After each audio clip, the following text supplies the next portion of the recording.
Anyway. Okay. Yes. Do you know how you want to kick this off, Brandon? Shit, I meant to write something down and I didn't. In a world, unlike any world we've seen before, there is an infinite number of multiverses with different possibilities. Comix Paradox proudly presents Superman Secret Identity. Or something. Can't have a multiverse in a world. It would be a world in a multiverse. But okay, yeah.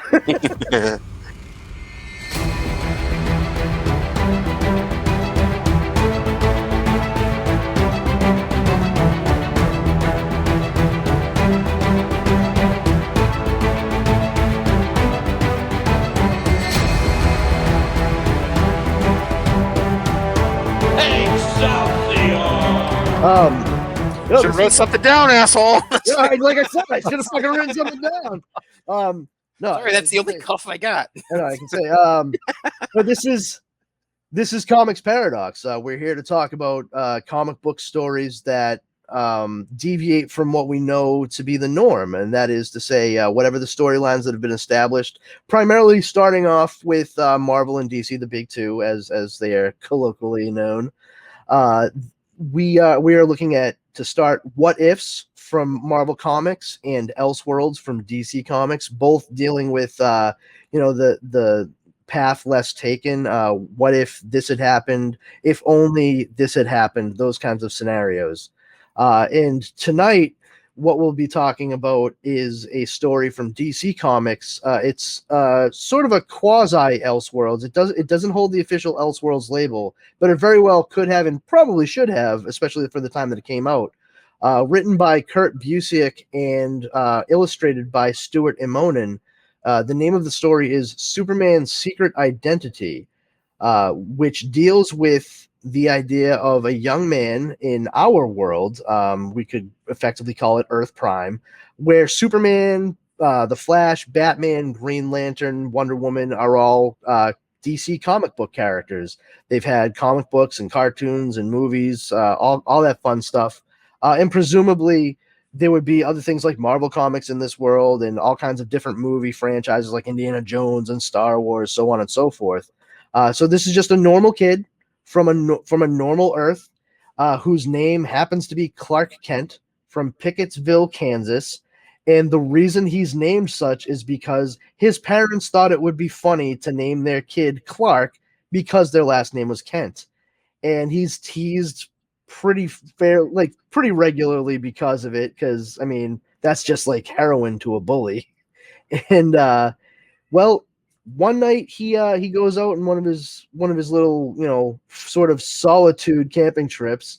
He likes to keep to himself a bit, and he has a nightmare that he says he normally has. He has a tendency to type up his journal entries instead of writing them down. We see those throughout the comic book in the little yellow squares within the panel, acting as our narration.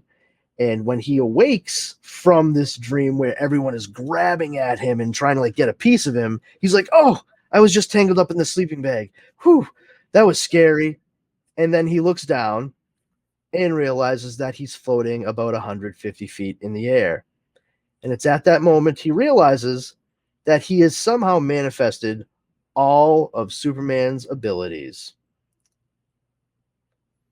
Dun, dun, I like the part where you were talking about the bully and how like that's like fodder to the bully, where they're like, oh, or like heroin to the bully.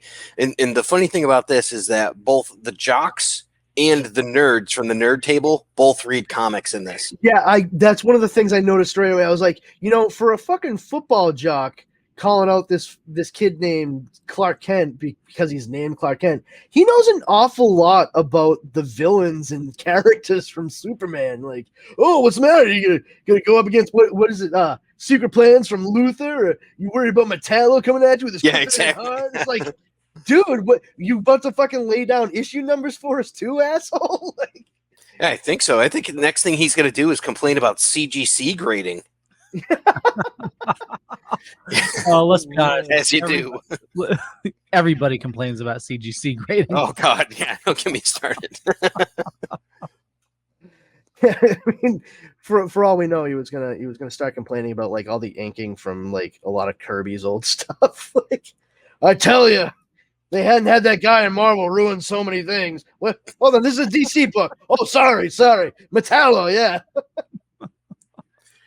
That's a beautiful shot right there. Yeah. There's a lot of that, like a lot of really good scenery pieces in this. Like the environment really plays a role, like a central character role in this. Yeah, and it's very cool too because they were going for not just the story in and of itself, but Stuart Immonen's edition visually. It really grounds this rather fantastical tale. Like, I mean, just think, like a kid named Clark Kent gets Superman's powers. Seems like a silly premise, even within the confines of comic bookdom. But the way he illustrates it in the coloring, the colorist, I don't know who the colorist was for this, but it's all so beautifully rendered that it rings true. There's nothing that's garish, but it's also not like gritty for the sake of trying to drive home realism. I mean, this is the kind of thing that truly, like, and I'm not trying to like ruffle any feathers here, but the realism, the quote realism approach, the gritty approach that was taken by Zack Snyder with something like Man of Steel, this is probably a much better template for the kind of look that they really were trying to cultivate with that movie. Because there's not a single part of this comic when you read it, especially after Clark decides to don the Superman costume. There's no part of it that looks out of place. You know, it works for a comic book as a comic book reader, a longtime comic book reader. But if you didn't read comic books regularly, this wouldn't seem like a silly, goofy story to you. Definitely not. I mean, it's got so many aspects there. Like you were calling it out before. It's got the makings of a love story, or like that romantic aspect. It's a coming of age tale. It's a, how do you deal with the changes that you have going on in your life, and then how do you deal with the pressures of becoming an adult and trying to balance the different things that you have going on. There's a lot of balls in the air here. Yeah, and I think it really holds a good parallel to the actual comic book character of Superman, regarding how Clark Kent Prime, I guess we could call him here, Clark Kent Prime, how he is trying to navigate the idea of having these abilities and whether or not he should tell anybody or keep it a secret, and what that means for his life. So he finds himself at a similar, I don't want to say the same, but a similar crossroads that DC Clark Kent found himself in, depending on which version as you read, or have seen. Maybe it's Superman the movie, or maybe it's Man of Steel, Superman the Man of Steel by John Byrne, whatever. But it comes to a point where Clark, either like loses one or both of his parents, or he just comes of age and he's like, it's time for me to go find my place in the world. And this kid, he actually, realistically, I think he is spinning a Peter Parker plate for a little bit, because not that he's getting big-headed necessarily. He's actually doing all the right things with these abilities, but he is legitimately, kind of leaning towards like, maybe I'm gonna reveal myself. I'm gonna let this reporter I've been kind of talking to and tell him my story about, like, how this is weird and it's new to me, but I'm trying to do the right thing, and maybe I can buy my parents a house. And he's just got all these big ideas with what he can do by showing himself to the world.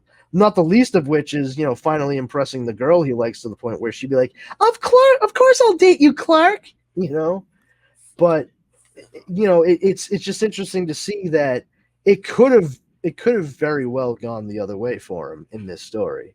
He could have said, "Oh, sure, let me go on whatever, CNN or CBS, and show everybody who I am and what that would have meant for the world and his family and him." The government would have come at him hard, I'm sure.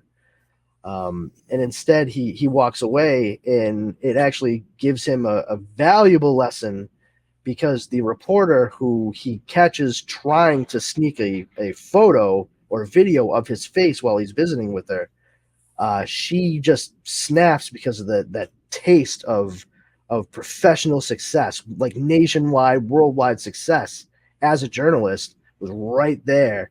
And she ends up purposely causing a huge, massive explosion for the gas main in the middle of Pickettsville while they're having a Halloween celebration for the town. And numerous people die. Clark is there. He dressed up as Superboy for Halloween, his plan being to reveal who he really was.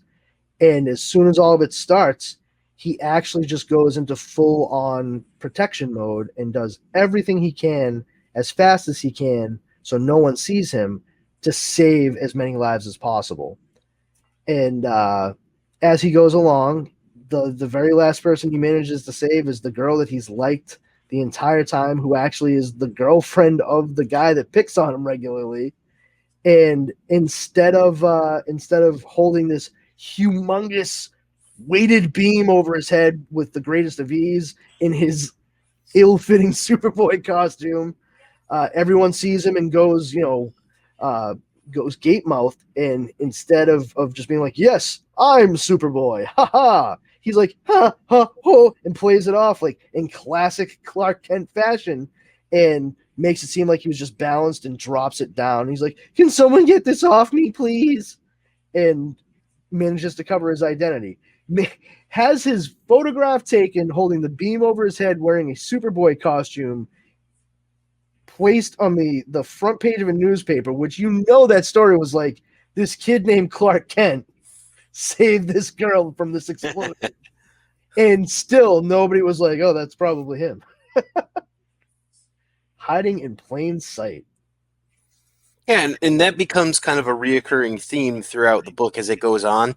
And the interesting thing I like about this, something that you kind of touched on, it seems like they make a lot of different choices from, say, the show Smallville, where, he could have gone one way and ended up with his own Scooby Gang and stuff, but that didn't happen here. He chose anonymity, and he figured out pretty early on how he could stop this as the hoax. And he did that pretty quick because he's a sharp guy. So, but he didn't end up with like the Flash Gang, the Scooby Gang, the Buffy Gang, anything like that. He said, I'm going to do this. I'm going to keep it quiet. That way I can do what I want and I don't have to worry about it. And all I have to do is watch out for these government creeps. Yeah. I mean, it takes away from, for lack of a better term, it takes away from the specialness of what the character's going through. If they do have a couple of like peers that they're able to just like run to and talk to about all of this stuff. I mean, Smallville is a fun enough show, but that definitely like that aspect, the freak of the week, Scooby Gang thing. I mean, it became so formulaic and so tropey that it really distracted from the story overall that they were trying to tell. Here, Kurt Busiek, I think he's wise to have the character himself bring up the fact that like he's not envious of anything that the Superman from the comics has, powers or job, anything along those lines, but he really wishes that he had a Pete Ross or a Lana Lang. And by the time it gets to that point where the reporter, goes full like, Elijah Price on everybody's ass, he's like, you know what, probably for the best that I don't have really close friends, because this is the kind of thing that get them hurt or killed. And honestly, by the end of it too, he's like, because of the newspaper thing, I was able to kind of like engage with people a little bit more, and they were a little nicer to me, and I wasn't quite so lonely after that. And that's great, because really Clark Kent was supposed to be that guy that was affable and no one really like looked twice at, but they'd still be like, oh, hey Clark, how you doing, bud? All right, catch you later. And that's really how it finished out for him. So instead of getting like the widespread notoriety that he was envisioning, he actually just ended up connecting on a more personal level with the people that he was surrounded with on a daily basis, which I think is far more important, because being as separated as he was and felt during all that time, if that continued, he may have ended up being a really bad dude. I'm going to use a big word here. So for our listeners who are just starting out, I'm gonna use a $12 word. But did you consider the juxtaposition here of the fact that Superman in the regular DC universe is the more successful of them, where you have Superman and Clark Kent, where in this one you have Clark Kent, who is really successful in book after book and writing and lectures and things like that, where Superman is his alter ego, i.e. secret identity, and he's just keeping that part of himself secret, and he's not getting kind of like the Jones for like the fame and stuff like that, and he's not getting that sort of notoriety. He gets all of that from his professional career, which is a complete deviation from what we see in the comics normally. Oh, yeah.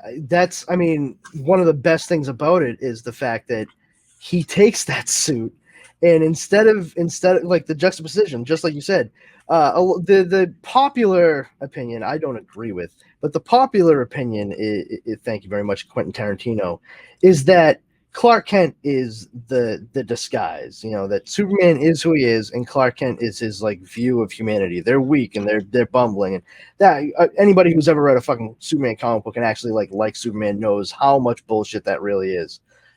Clark Kent is who Clark Kent is. Superman is just Jonathan Kent and Martha Kent's morals given superpowers. Like that's it. Did you guys notice Kurt Busiek on this page, by the way? Yeah, right there. Yeah. I believe that's him. That makes sense. That's pretty cool. I don't think I ever realized that. I've read this numerous times. It's either him or Kevin Smith. He's way too thin to be. Yeah, I was going to say at the point in time this was made, that is not Kevin Smith. But he's like, nurse, I would like more Cheddar Bay biscuits, please. The thing with Clark and Superman, though, I mean, it's just fantastic that Prime Clark here, he uses that costume not just because it's like, oh, it's big and blue and it's Superman. It's because if people see him save them with his powers, and then they try to tell people like Superman saved me, he flew down, scooped me up, we flew into the air, and then he put me on the ground, they'd be like, ha, you're insane. No one would believe that. And I mean, I love Superman too, and if somebody told me that, I mean, I would probably think that they were, a couple cards short of a deck myself. But yeah, he starts working he's a writer, he's not a journalist, so he writes pieces for a metropolitan newspaper. And then his buddies from the bullpen, they ask him to come out for beers and a burger one night. And then like, oh, good, she's here. Hey, Lois, meet Clark. And in walks a beautiful Indian woman. And she's just like, you guys fucking suck. And just like turns around. And Clark is just like, real nice, guys. You guys are all a bunch of children. And runs out after. She's like, hey, I'm really sorry. And she's like, yeah, whatever, dick. And he's like, whoa. No, like, hi, I'm Clark Kent. And she's like, oh, I'm really sorry. Yeah. And they exchange like, kind of war stories. Like Clark mentions he's been set up with 18 different Loises, 7 different Lanas, and a Cat Grant. To which Lois says, Cat Grant? Is that a Superman thing? And he says, I mean, I guess so. My college roommate thought it was hysterical. Yeah. Yeah. But they just kind of chat, and it's very genuine. And, they have that shared point of, I guess, trauma, you could call it. And they decide to actually just go get something to eat, because that's the reason they were meeting up anyway, was so everyone could have dinner. And, Clark meets Lois. It's very cool. It's very good meet cute in the story. And as Clark is writing about what it's like meeting her and spending time with her, you can see that he's just become totally and completely enamored of her. And it's really sweet, and it's very believable. It's the first character in this, besides his parents, that he's actually been able to connect with. Yeah, and I wouldn't even say that he necessarily connected with his parents. It's just like he didn't feel connected to anybody for a long time. And I think his parents had that hokey Midwestern thing pulled to an extreme, and he was just so fucking over it that combined with, you know, when you combine his name as the joke that they've been telling his entire life and the fact that he was a teenager, I mean, like that's a big chip on the shoulder. So I would actually say Lois is the first real connection that we've seen him make, like someone who he actually wants to be around, which, as we go along the story, kind of like makes him feel a little weird and uneasy because he's not used to that. And he starts having thoughts about like, I've been in relationships, but this has never really come up. What do I do about being Superman and telling Lois? And it's really cool to see how he kind of like works through that, as well as dealing with other issues like getting grabbed by the government when they stage an accident and finding out maybe he's not quite as invulnerable as he thought he might be. Yeah, that's a frightening sort of visage here. Very reminiscent of Wolverine from the Weapon X miniseries, right? So was it William Mensner Loebs, or was it, or I can't think of who did the art on that. Yeah, no, I think that's right. Yeah, but man, it's no Luke Skywalker vibes in Bespin, or not Bespin? Oh yeah. I guess if you really like Star Wars, there's absolutely that, because he's sitting there kind of. I just don't recall Luke being as naked as Clark was in this. Well, I guess you weren't looking hard enough, were you, No. Justin? No, I wasn't. I get a lot what you guys are talking about, and I definitely felt as reading this, the constant theme is his loneliness, Absolutely. and Lois being the first person that he really had a chance to talk to, because that was the whole thing in the beginning is, he wanted to find out how he got his powers, and he has nobody to talk to. He doesn't even turn to his parents. He just, goes out into the woods and. Yeah, the most interaction we see him have with his parents really is, I mean, aside from them giving him fucking hokey ass like Superman presents, was him kind of like pressing them when he first got his powers to try and see if he could like figure out if he had been adopted. And he walks away. He's like, I genuinely have no idea if they're being a toy or if they just really have no idea that I'm trying to like, get this info. Like maybe they're just like completely stupid. Like, I honestly think that they weren't thinking anything of it, especially the way the mother was talking. Like, I don't know if I were adopted, I don't know if I'd want to know. And that could be taken two ways. You could read that two ways. I know that the inspiration for this was Superboy-Prime from Earth Prime during Crisis on Infinite Earths, and that character, he was, it's weird, like he actually was from Krypton. Turns out Krypton was like really a place, but it was like another dimension, not like just another planet. And he was like transported to that Earth when Krypton was about to be destroyed. So there's like a slight differentiation in Superboy-Prime's origin as opposed to like Superman as we know him in DC Comics. The thing about this, and you don't have to get to the very end of the book to know this. There's never an explanation really given for why he develops these abilities. Say what, girlfriend? And they allude to some things, but they're not going to tell you. Yeah, like it could have been this, it could have been that. One thing's for sure, there is no kryptonite. But when the government grabs him,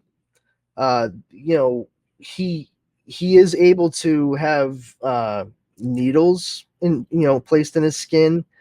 He can have his hair cut and what have you. So they are able to grab him using this electrical blast that knocks him for a loop, and then they are probably just giving him inhuman amounts of sedative to keep him in the Bacta tank there. And apparently he acclimated to it, or they didn't adjust it properly, and he ends up waking up and breaking out, and then looks around the facility that the U.S. government has him locked up in, and it is fucking horrendous on like a Joseph Mengele scale. It's like a Project Cadmus sort of thing.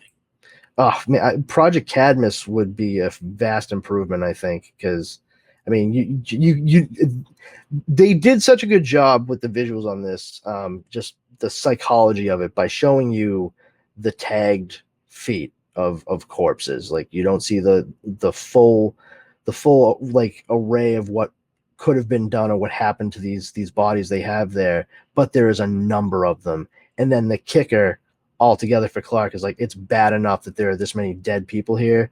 Then he looks over and sees and we see just the feet and legs of the corpse of a young baby.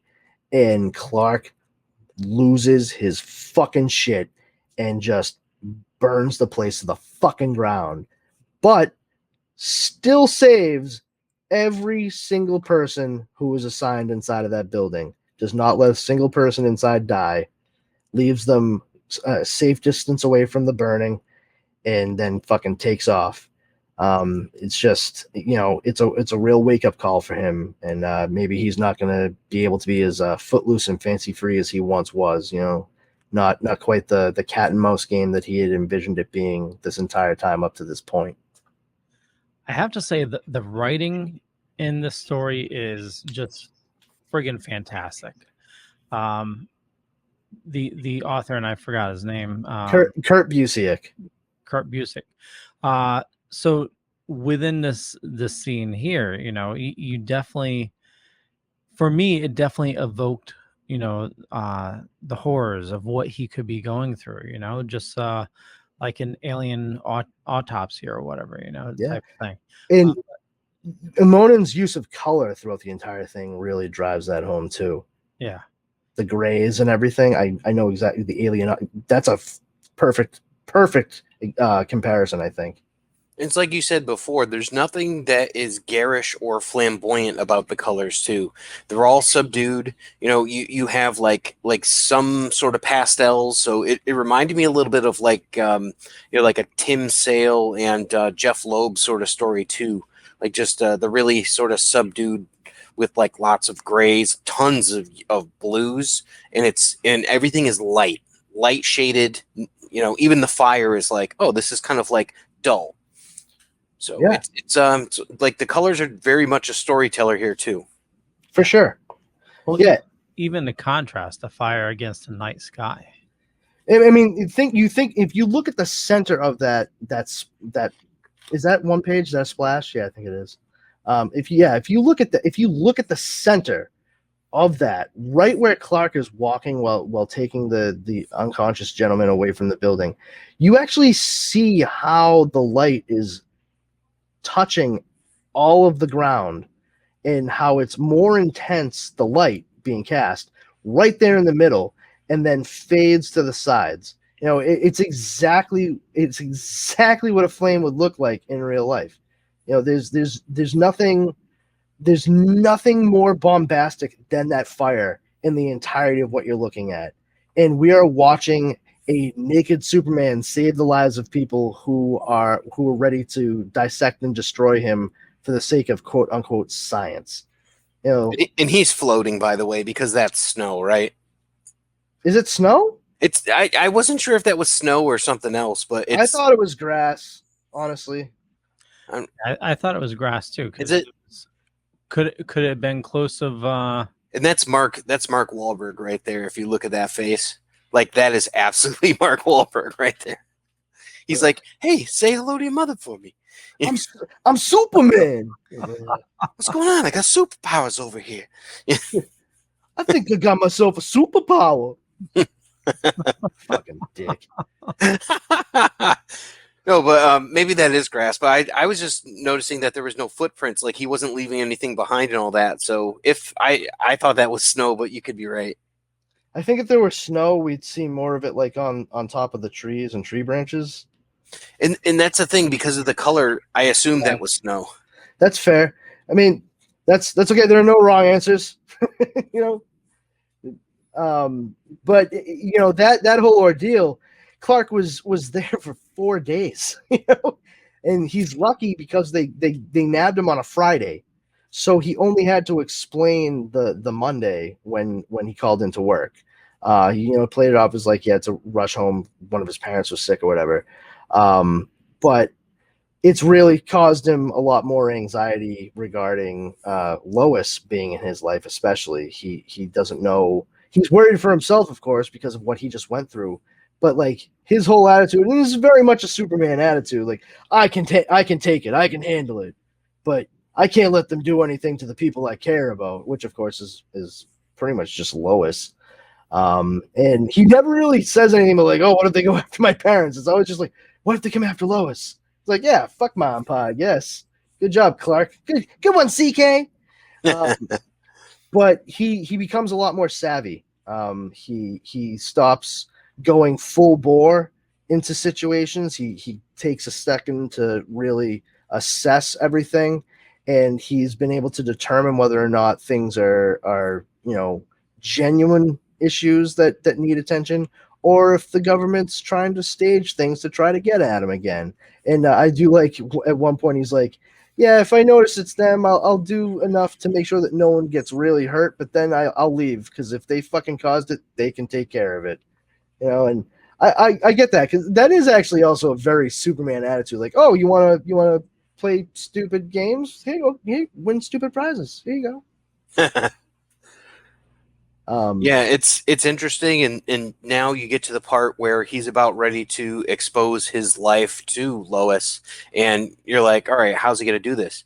I have never seen a superhero reveal that has been kind of the equal of this one.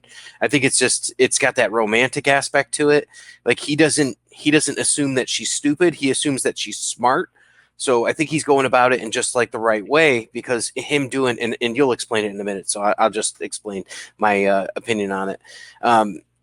He goes about showing her, but he's showing her that he also respects her intelligence enough as well. So. Yeah. Right before the point where he reveals that, who he is, or what he can do rather, the whole back and forth in his own head about this is like, he's been avoiding Lois. He kind of snaps at her, and kind of he has a book deal that he's working on, and she's like, and she's awesome. She really is. She's like, you can do it. You can be nervous, but no writer's block, Clark. And he's like, and reasonably reacts with, oh yeah, well maybe I shouldn't spend so much time with you, and I can focus on my work, man. And just like leaves, and then doesn't speak to her for days, like a fucking idiot. And so he finally shows up at her apartment, and he's like, doesn't know what he's going to do. Like, am I going to completely break it off with her? I miss her so much. I don't want to do that, but I want to keep her safe. And as soon as he's about to leave her apartment, he's got a picnic basket and stuff. And, he's just like, oh, I'm just going to go. She opens the door, and he's like, I'm sorry, I've been around, and I've been a jerk. I kind of wanted to come by and say I'm sorry. And he didn't even finish. She was like, is that a picnic basket? And he's like, yeah. And she's like, is there cake? And next thing you know, they're having a picnic, which I thought that was so cool. Like that's exactly like my wife is very similar. Like, do you have cannolis? And the fact that they go up there and they just have a nice time, and by the time, like, just being around her puts him at ease, and he starts to forget all of that anxiety that he's been feeling. And that's his answer. Like, that's the thing I really love about this scene, is he's still so nervous about what the end of this exchange could be, that in the midst of it, he has that epiphany, that realization where he's like, this is it. This is it right here. I haven't worried about anything at all in the entire time I've been with her. I'm going to tell her now. And the way, it's just so cool. He picks her up, and she's like, "Ooh, yeah, you're so strong, right, He-Man?" He's like, "No, unbutton my shirt." And she does, and he's got the Superman costume on underneath it. And for a split second, she's like, "Oh, he's completely fucking insane." And she's kind of like, busting his chops about it, and he's just like, "Lois, look down." And at that point, she does, and realizes that they're floating about, probably 200 feet over the roof that they were just standing on, and looking out over the entirety of New York City. And it's something to behold. just to think about what it would be like realistically to float holding someone, and it gives you this scope. Just, I mean, it seems narrow because of the size of the panel, but it's so beautifully rendered in the detail to show the wide expanse of this hugely populated area from this particular angle, and know this powerful being is there, but he's still just the smallest figure alongside one other person in the entirety of that one drawing. You know, if you didn't pay a lot of attention to it, you'd think they were part of the city and world themselves, which I really enjoy, because it's for the first time Clark feeling like he's part of the world. That has not been something that he's gotten from any other connection or relationship he's had. And this is the beginning of that newfound relationship with not just a person, but humanity in general. I really like how that puts it forward there, and what we see coming from it is just everything that you could possibly want good to have happen to anybody, let alone a Superman character. Yeah, see, he does do the "Can you read my mind" moment with her. Thankfully, there is no actual "Can you read my mind" recited or written. And for anybody that doesn't understand that reference, I mean when Superman, played by Christopher Reeve, flies around with Margot Kidder. This is exactly what I thought of in this scene.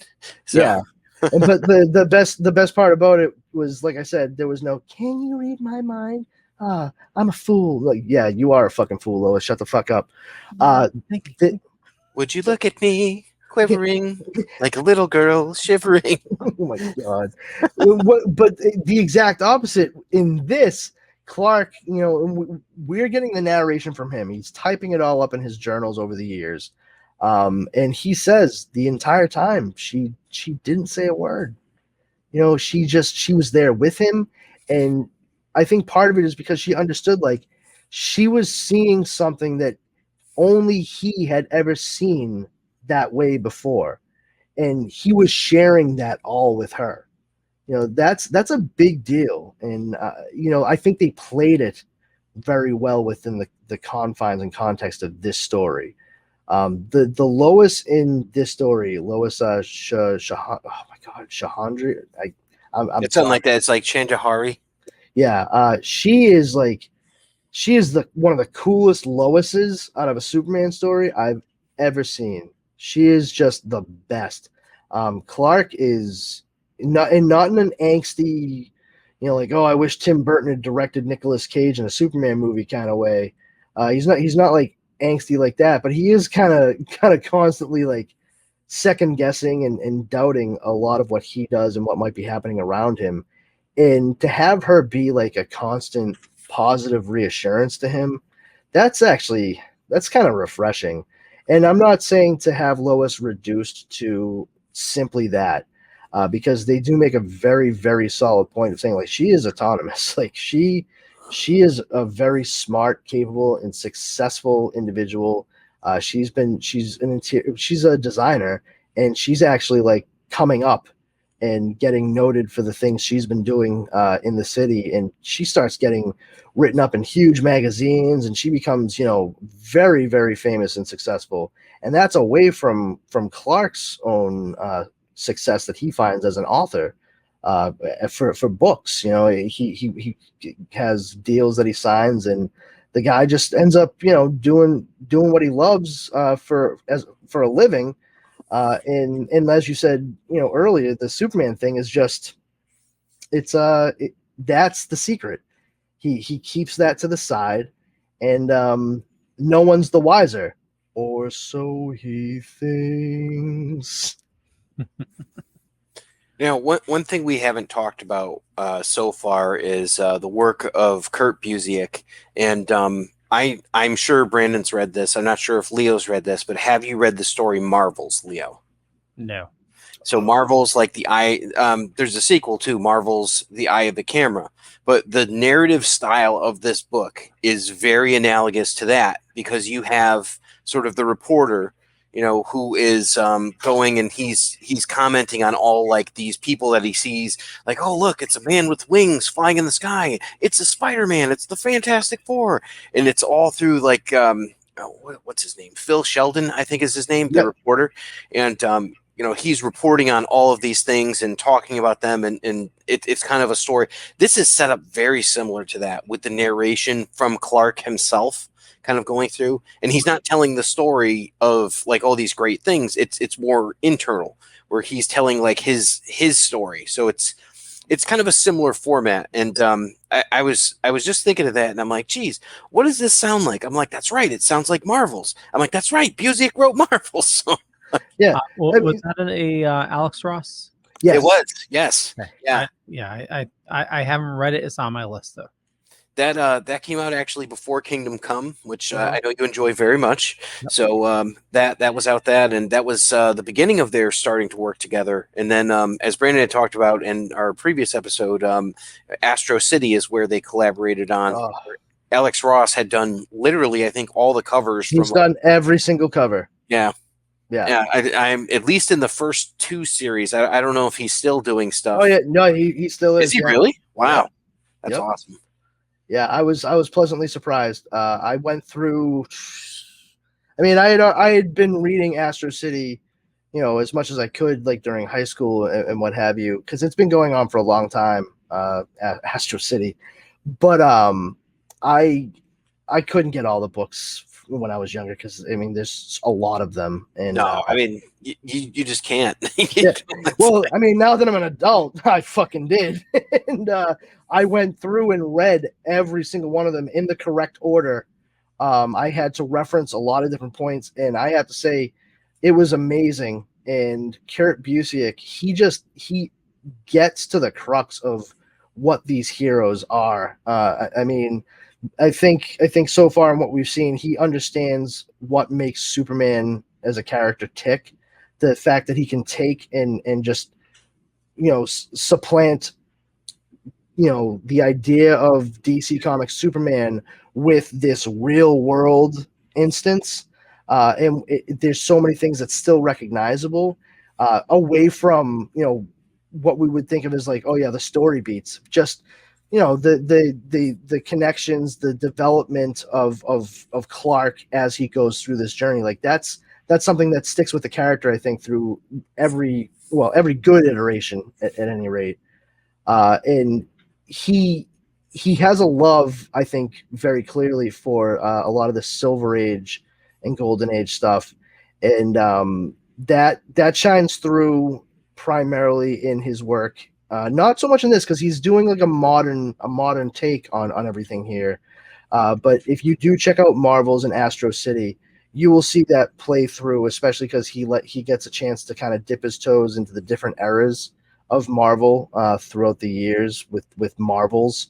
But then Astro City, he just takes every single character and trope in a very loving and positive way, embraces them and creates new characters that are still somewhat recognizable, that populate the entirety of Astro City, the titular city within that comic. And it is divine. I love that book. And if you just love superhero stories, I highly, highly recommend it. There is something there for everyone. You don't have to read every single one of them either. You're more of a Batman guy? Oh, then you're going to love the Dark Ages. Like, it's as close to Batman as you're going to get in Astro City. It's a priest who fights crime at night wearing a full-on black costume with a cape. Why does he do that? Oh, because he's also a vampire. Yeah. They made an action figure of some of those guys too, I believe. Yeah, a few of them. I'll never get them. You'd find them. Good luck to you. I was just thinking about something else about Superman that's a little different. This story doesn't have any villains in it, right? So no Lex Luthor, no Metallo, anything else like that. So you still have a Superman story where he's a character that is not defined by his villains. as opposed to like maybe like a Batman character might be someone more like that. But Superman is defined by the good deeds that he does. So it's kind of interesting in that aspect, because when you boil the character down to everything, he's still saving the day, even though he's not stopping like the psycho bank robber with like the death ray. You know, he's just like, oh, this plane fell, so I saved it. You know. Yeah, people need help, so I'm going to help them. So I took the government as the main bad guy, which I mean, obviously they are, but it's just, you know, with him still trying to save people and just have that always looming over him. You know, it's like it took place almost in every other panel, you know, just, you know, just impeding on what he can do. Yeah. It's not really. He's still part of that system too. Like he's still got a social security number. He's still a U.S. citizen and all that. So it's like he is part of the government and he's fighting the government too.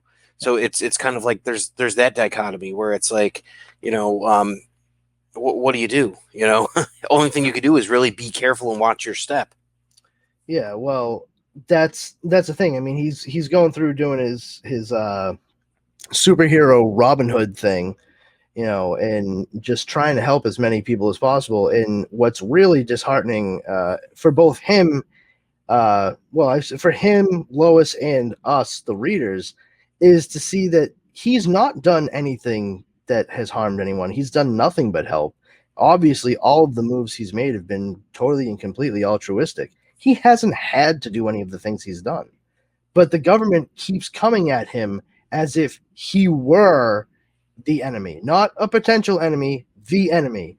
And there's nothing other than the fact that he's powerful that warrants them doing that. And that, I think, is one of the more frightening aspects for him is because, like, you know, how is this sustainable? You know, if they're gonna you know, nab me and study me, what did they learn?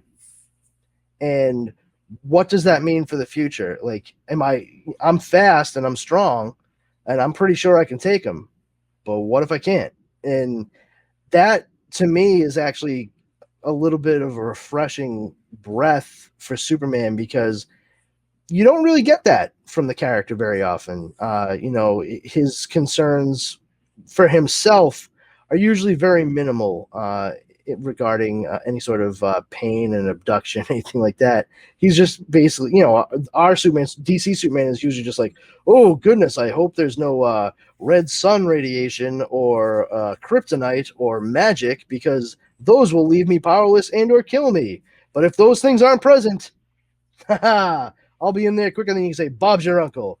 You know, that's not the Superman. He's like, I'm using my strength and speed to the best of my ability to help as many people as possible. But also, I'm pretty sure that these dudes, if they really, really wanted to, could fuck me up. And I like that.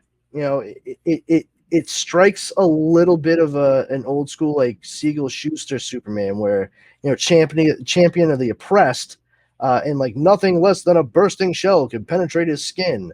And that's very much the case here. But if you have like a high enough electroshock, clearly it'll knock him on his ass. That's a big deal. I mean, even Fleischer touched a little bit upon that. Yep. You know, and it finally just gets to the point where, you know, Clark has just had enough. He hates living his life like that. Like, he's grown accustomed to being able to do his thing, but he doesn't want himself or anybody else hurt, because the government is just, you know, playing with other people's lives and safety and trying to, like, kind of trick him again. So he shows up when they send a signal to him and, well, try to get his attention with a signal. And he says to him, like, you know, I want to talk with you. Let's like come up with some kind of compromise. And they're like, oh yeah, here's a compromise. How about go fuck yourself? And then they attack him. Sarge, he's running. Sarge, he's running. He's coming right for us.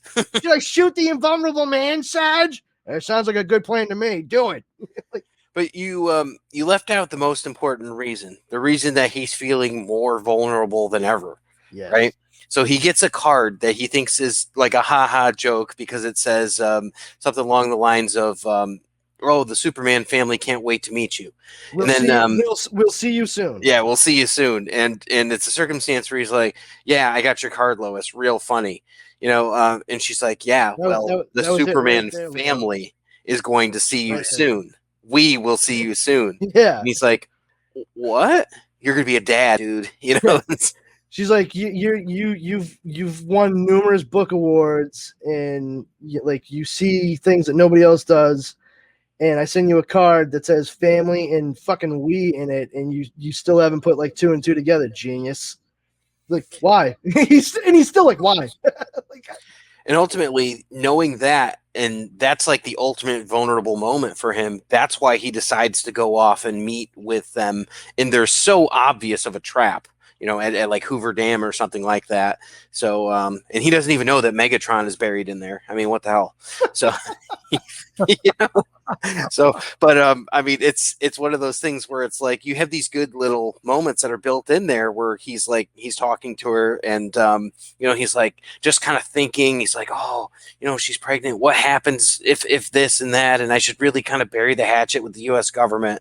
So, and that's kind of what leads him to that decision. Just that ultimate feeling of like, oh man, I need to get these guys either off my back or on my side. Yeah. Okay, so I have a question. Yeah. I hope it's about how she said he was cooking a steak and they clearly show a hamburger. I hope it's that question. It was a steak burger. Get off her back. So, what is this little pip pip pip? That is a blah, blah, blah, blah.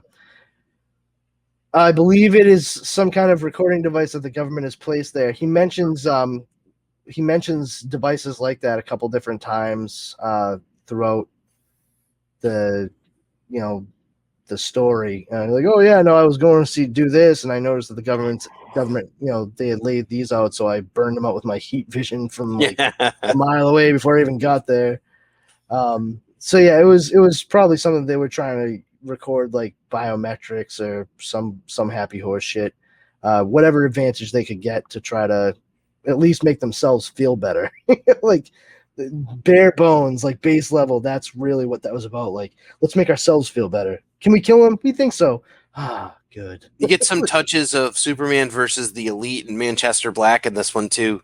Like with the whole thing where he's knocking out electrical equipment with like telescopic vision and stuff and heat vision from like miles off and from like low orbit. Like, oh, okay, yeah, he could lobotomize you with a look, or he can give you the world's worst migraine, so you can't concentrate. It was kind of a fun little thing I was thinking of.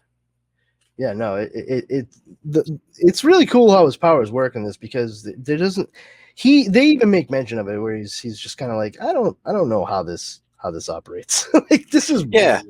Like, I shouldn't be able to hear as clueless as we are. Yeah, I shouldn't be able to hear these things. Like, there's no way the sound could travel this far. Like, it makes sense when you think about it, but he doesn't go too far into investigating it. He's just like, whatever, I have the powers. I'm not concerned. He's not a scientist, and I mean, like Clark Kent in the DC universe has that inquisitive nature of a reporter and of a scientist. I mean, he wanted to be a geologist originally. I thought something like he ended up doing that. In other Elseworlds. Oh yeah, that was whatever happened to the Man of Tomorrow, right? He ends up being a geologist. I think so. So he has that sort of inquisitiveness about him, and he's constantly doing experiments at the Fortress of Solitude, on like Kryptonian things. And he's like, "Oh, today we're studying, this sort of thing. I've always had an interest in rocks." So it's all right, okay, Clark. Yeah, yeah. Cal. I mean, Cal. That does go all the way back to like the Silver Age too. I mean, Superman was always trying to, he was always doing experiments back at the Fortress of Solitude. That's actually how, like, Superman Red, Superman Blue, another famous or infamous imaginary tale came out. And I'm not talking about the 90s. I'm talking about the Silver Age. Like, Superman takes like several different types of kryptonite and straps them to his fucking head, and then steps into a machine he devised. He's like, this should cure me of my weakness to kryptonite, or some such bullshit. That's And- clearly the plot to The Fly. So yeah, and then he activates the machine, and it instead separates him into Superman Red and Superman Blue. One's costume is completely blue, cape, boots, underoos, and except for the S, which is still the same color, and then the other one is red, same thing. And one ends up with Lois Lane, one ends up with Lana Lang. The one that ends up with Lois, they take Comet, the super horse, because Comet is not Kryptonian. He is powered by magic. So they had created a new Krypton in a system with a red sun, and he and Lois fly Comet all the way out to New Krypton to start a family and have a normal life. And the other one stays on Earth with Lana and has all kinds of super babies. guys, how do you think a flying horse survives re-entry? You don't have to answer that. You don't have to answer Very carefully. It's the same flying horses from Star Wars. Star Wars. I was thinking Rainbow Bright, but okay. But then again, they just kind of ran on a. No, I mean, Revenge of the Sith or whatever the last stupid one was. Didn't they have space horses? They had space horses. I feel like this is the wrong show. For that answer and many others, check out Throwdown Thursday. So, if you can check out at Patsy the Angry Nerd and Ash's Twitter Ron and ask him about Star Wars space horses. He would be happy to answer that. I have no clue, man. Yeah, I'm pretty sure the last movie had space horses. Bettery Bill? I think. They're riding horses on like a Star Destroyer. Oh, that was not Revenge of the Sith. That was it the Last Skywalker? Last Skywalker, yeah. The last movie that came out, yeah. Well, didn't that one? That's the one that had. Oh no, that was it. Didn't crash, did it? So I thought that was the one where it had crashed in the ocean or something. But no, you're right. It was clearly in the air. I like how you combined the last two movies titles. The Last Skywalker. Yeah. Rise of the Skywalker. Yeah. The Last Skywalker. What's your name? Ray. Ray what? Ray Star Wars. Ray Donovan. Showtime. Ray. Oh, light. Oh, boo. Ray Parker Jr. Yeah, that would have been a great ending. I ain't afraid of no Force ghosts. Oh, jeez. Ray Parker Jr. is the best. So anyway, back to Superman Secret. Yeah. So I had something I was going to say about it. I'll get there. That's where you made your mistake, sir. I forgot what the hell were we talking about. Well, I was chewing scenery. See, I went into Superman Red, Superman Blue. Yeah. I said something about Comet the Super Horse. And you were they had gone off to form their own new Krypton. And what did the other Superman do? Just stay on Earth? Yeah, I said he stayed on Earth and married Lana, and they had all kinds of super babies. A lot of redheaded super babies.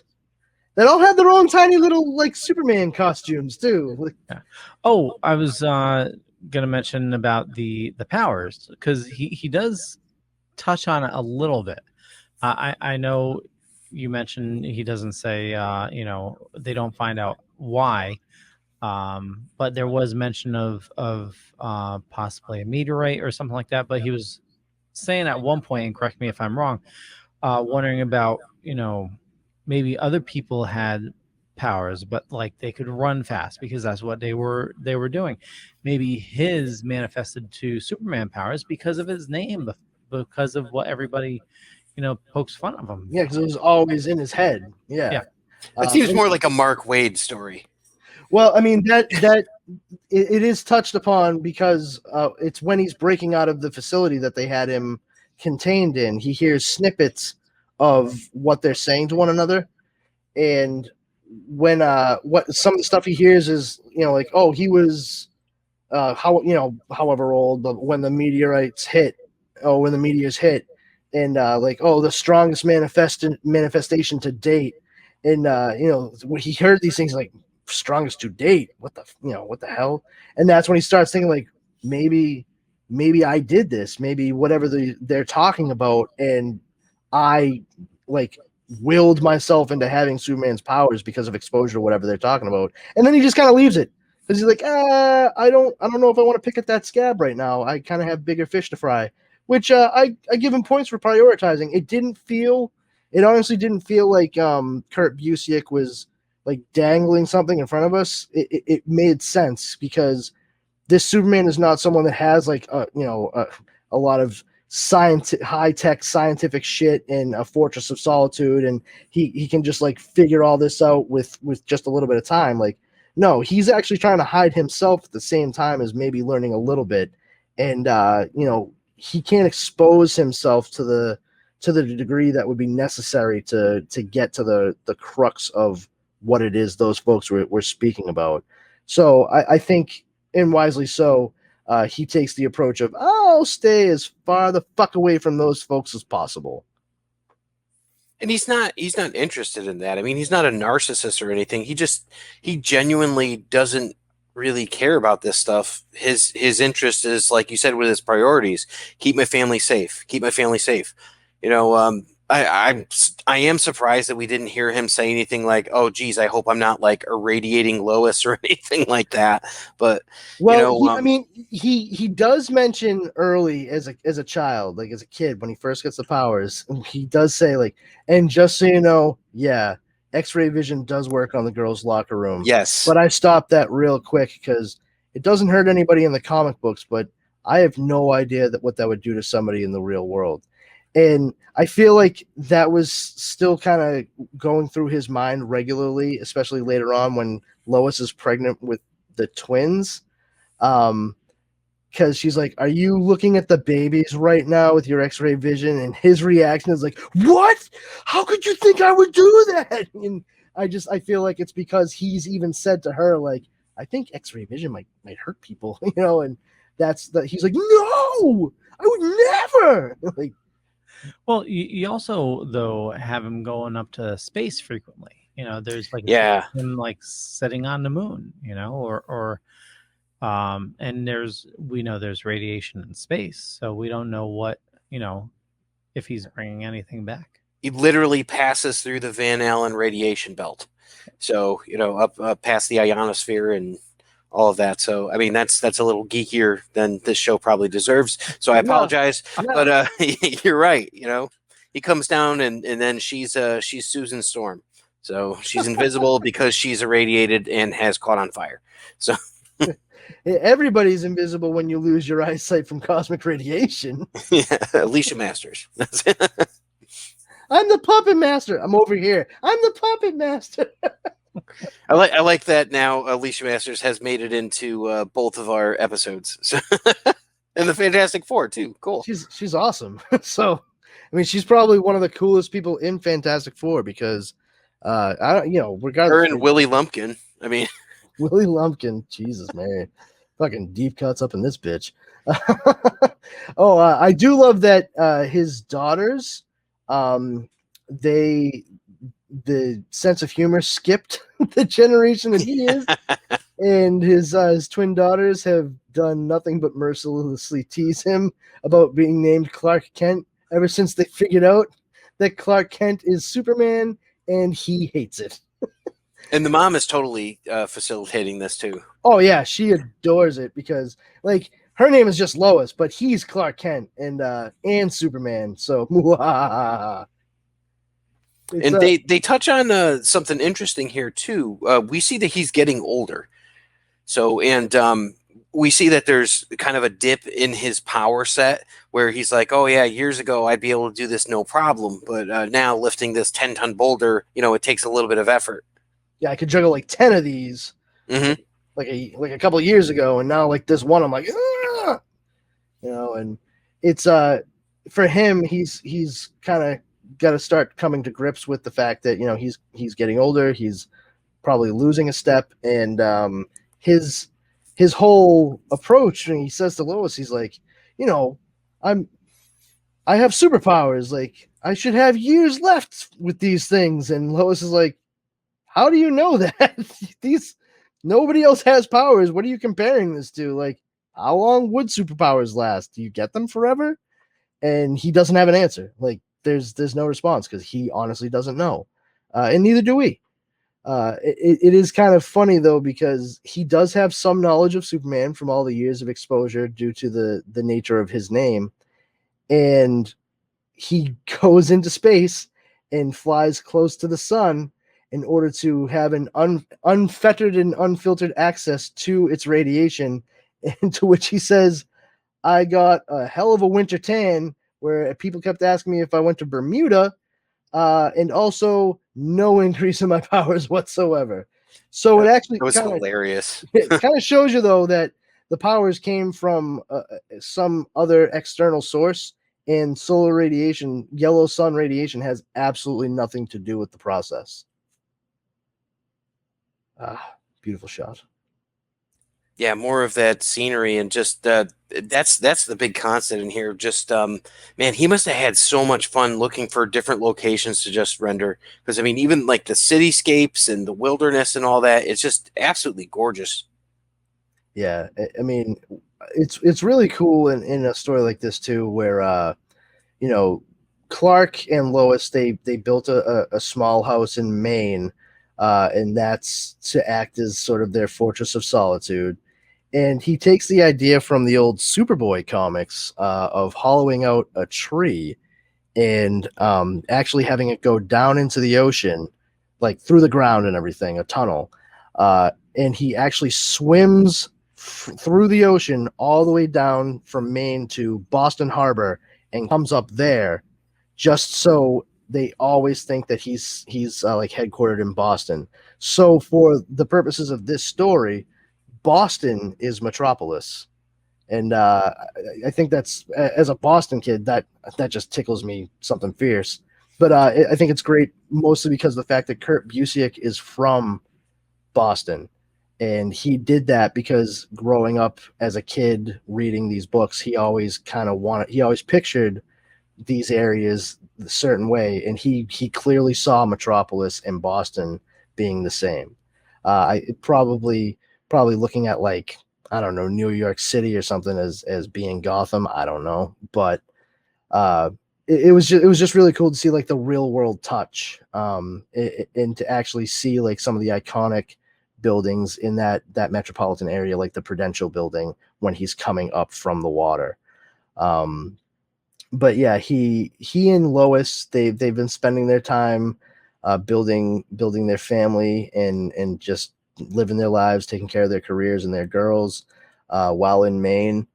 And he and Lois both start testing the girls to make sure that they don't or do have superpowers. And you see them giving them all kinds of weird like lift tests and like packing bowling balls into suitcases. Like, can you move that, honey? And like the 5-year-old, this is heavy. And after doing it for a while, they're like, yeah, all right, our kids don't have powers. Let's just leave them alone. And they're just normal, healthy, smart kids, and they just leave it at that. And that's enough for Lois and Clark, which why wouldn't it be? And they just continue to do their thing. And his partnership that he has formed with the government continues, and even though he's losing steps, and then he gets to Australia. This is Australia. Oh, this was what you're talking about. Gotcha. Okay. Yeah. Yep. Yeah. Yeah. It was a huge freak tornado in Australia, and he was like, "Oh boy, this is quite the twister," and he was about to get it all squared away as far as he was concerned. He's like, I gotta kind of gear up for this, but I'm gonna do it. And just as he's getting ready to go, all of a sudden, there's blurs around the tornado, and it stops. And he's like, "What the hell is this?" And he strains his eyesight, and he thinks he might see a couple of specks, but then he uses his hearing to the farthest of its reach, and he's pretty sure he hears laughter. The laughter of 2 young women, and his eyes go wide, and he's just like, no. And he comes home, and he basically, off screen says to Lois what he's thinking. I think that our girls have superpowers and they might have stopped the tornado I showed up to take care of today. And her reaction is very reasonably, what? And yeah, they Clark finds himself in a very particular situation, something that he never had to really, his parents never had to worry about. Probably because he was an aloof kid anyway. But did they start that tornado or did they just stop it? They stopped it. That was the part I was squinting because it was a little hard to see, and I was looking. I'm like, was it them playing that did that? Like I wasn't sure how it started. No. It was a freak tornado. Okay, straight up. But what it is, it was massive, and Clark was getting ready to do it, and they showed up, and of course, they're pretty strong, but together, especially working as a team in tandem, they were able to disperse it with very little difficulty very quickly. And of course that, left Clark a little bit in the lurch, and also, learning that his kids also share his abilities. But then he and Lois, have to have an earnest conversation like, hey, do we confront them about this? And Clark's approach was right. It's funny because I will say the Lois in this story does remind me very much of Lois Lane from Superman, where I feel like Lois Lane would be like, oh no, fuck that. We are confronting them. Well, it's a story. It's a story. She's not a reporter in this, Yeah. And, but I love it. Like she's just a concerned mom, and that's completely reasonable. Just like, no, we are confronting them. We are outright asking them about this. And Clark was like, nah, I don't think that's right. I think we need to let them come to us. If we do it the other way, they might resent us. So nah, we'll wait. Yeah, but her concerns were valid, because bringing up to government again, just she says, you've had to worry about the government and they don't even know about it. Oh yeah, I'm not saying her concerns weren't valid. Well, and yeah, I'm not saying that either. It's just, you can say it. It's okay. The government's not going to get you guys. Or will they? But no, I know that. I mean, her concerns are totally valid, but I think, and this would probably be enraging if you were like Lois married to Clark, but Clark was probably playing it a little cooler too, because he has those powers, and he's just like, listen, they're a team. They have these abilities. They'll probably be okay, but we got to let them do this.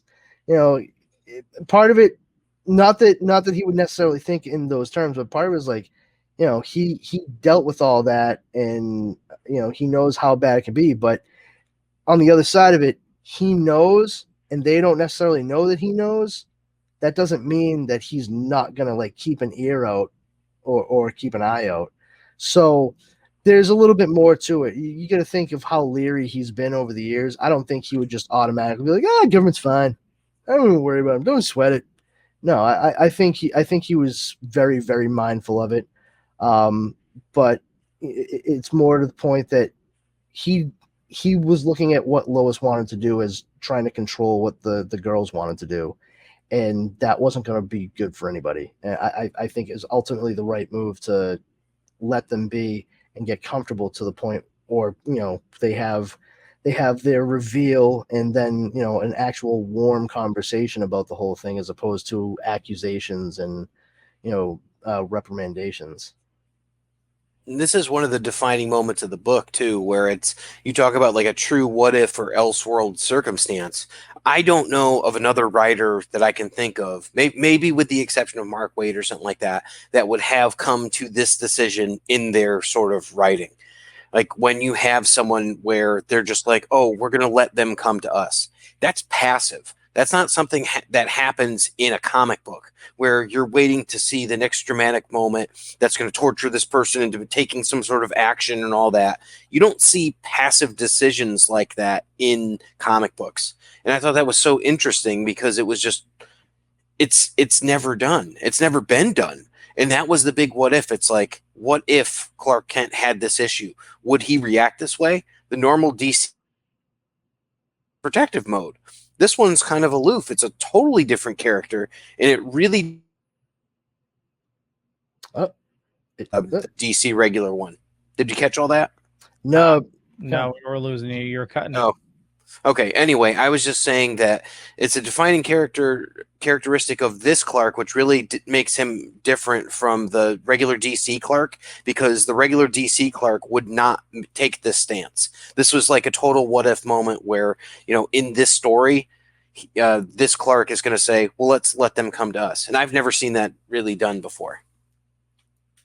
Yeah. I mean, it's about letting the story progress as opposed to making the character do something. There's a subtle difference, and I think that subtlety was played to perfection in this book.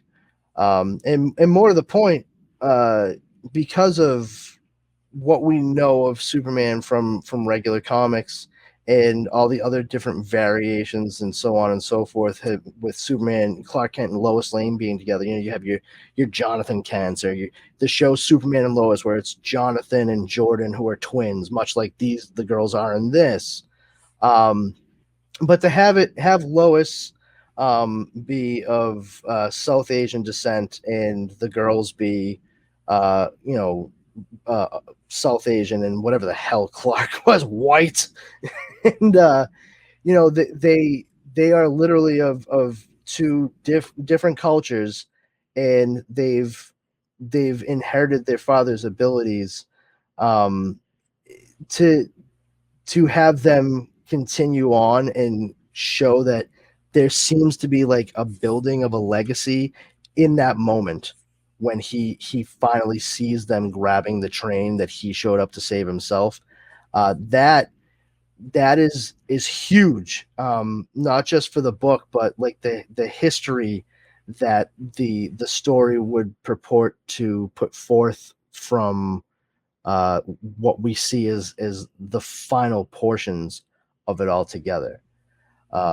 It's just really cool to see this guy who up until this point, he felt so estranged just from everybody constantly as a kid, and then learned that, I should be social because it's important to keep that human connection, but then actually finding someone to be with and share to a point what he can actually do.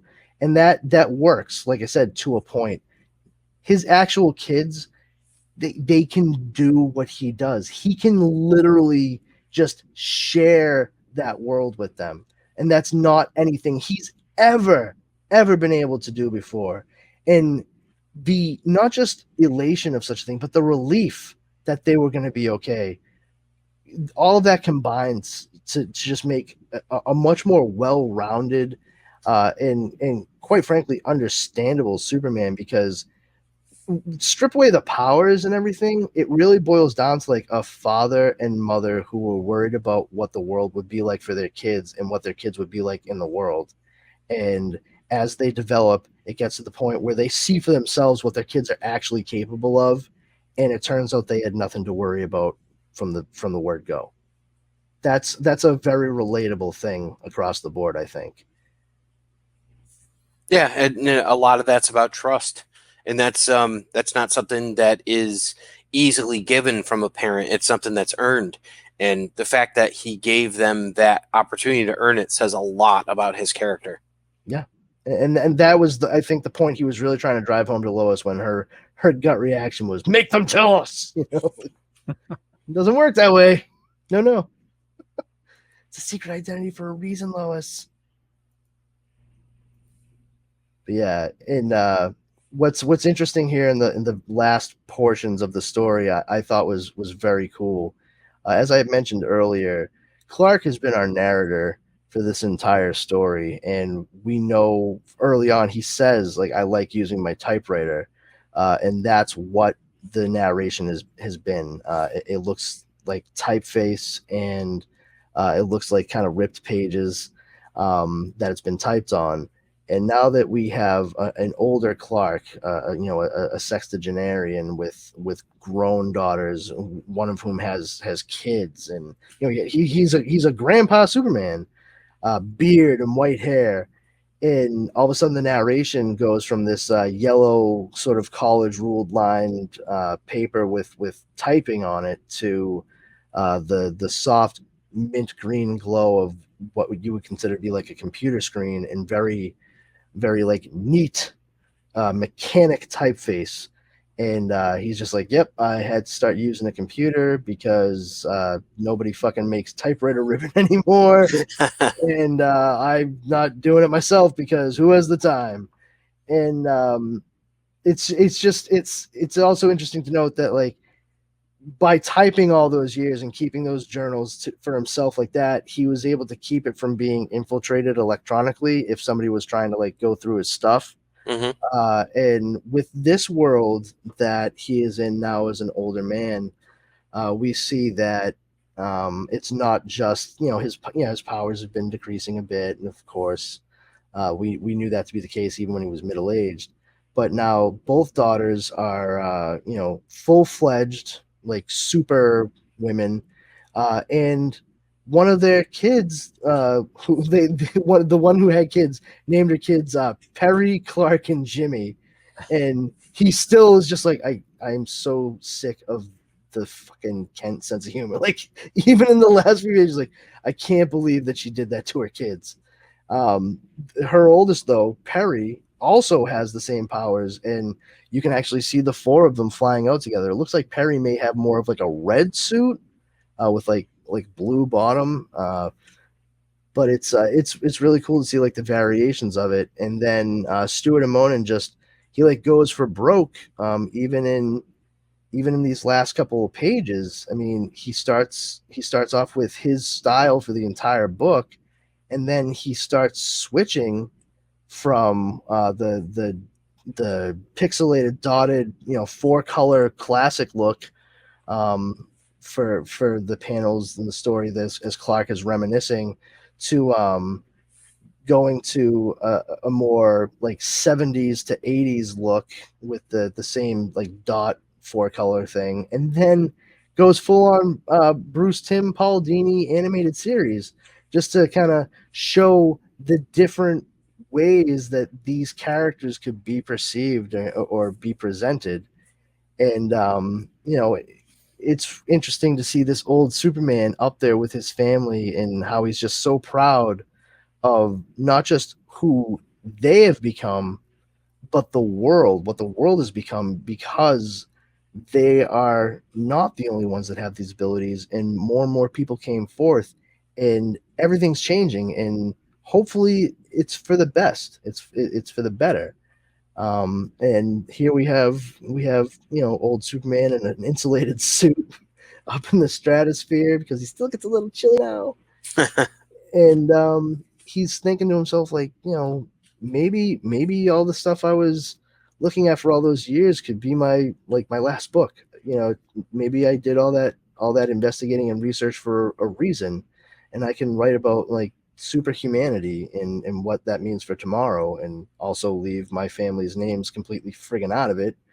And it's just interesting to think that we can see him as like sort of the progenitor for all of this. And at the end of it, when he's ready to kind of stop being Superman and his family is taking over that legacy, he's still going to have a unique perspective that he can contribute and show the world what it was like to go through all of that to start before superhumanity even became a thing. And that's really, one of the big things about Superman in DC Comics too, is he is always looked at as like the standard and the first, and that's clearly what would happen with the same exact Clark Kent character in this Prime Earth. And he finishes up looking at a sunset, as he's done several times throughout the course of the book, and the one thing he knows for sure is he's going to go home, and the sun will come up again tomorrow, and everything will hopefully still be going well. And that's really the hopeful note you want a Superman story to end on. And I think altogether, what Kurt Busiek and Stuart Immonen did here was take a very phenomenal character and story, and try to say very realistically, like, what if someone had these abilities in our world.